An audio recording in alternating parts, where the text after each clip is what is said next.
So ఇంతకుముందు నేను చూపించినట్లే నేను ఛానల్ స్టార్టింగ్లో చేయడం జరిగింది. ఇక్కడ అయోధ్య రామ మందిరం గురించి చేయడం జరిగింది.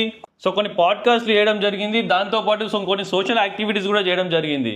సో స్టార్టింగ్లో నేను చేసినటువంటి వీడియోలను చూస్తే ఒక మతాన్ని వ్యతిరేకంగా చూపిస్తున్నా అని అటువంటి ఎప్పుడు రాలే నాకు. మరి ఇప్పుడు ఎందుకు వస్తున్నాయి? ఈ పహల్గామ్ ఇష్యూ అంటే ఇష్యూ వలన, లేకుంటే నేను కట్టుకున్నటువంటి కండువా వల్ల మీకు ఏమైనా ఇష్యూ అవుతుందా? అంటే నిజంగా మాట్లాడుకుంటే నేను గుండు తీయించుకున్నా తిరుపతి వెళ్ళి. సో ఆ గుండు తీయించుకున్నా కాబట్టి సో ఆ గుండు మీద కాకుండా సో ఇట్లా ఈ స్కార్ఫ్ కట్టుకుంటే బాగుంటున్న ఉద్దేశంతో నేను ఇది కట్టుకొని మాట్లాడడం జరుగుతుంది.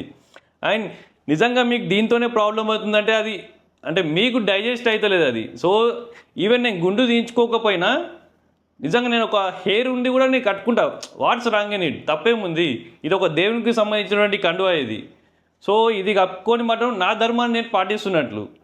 సో అది మీకు డైజెస్ట్ అవుతలే కొంతమంది కంటే ఇట్స్ అప్ టు యువర్స్. అది మీకే వదిలేస్తున్నాం, మీరు ఎట్లా తీసుకుంటారు ఏంది అనే దాని గురించి.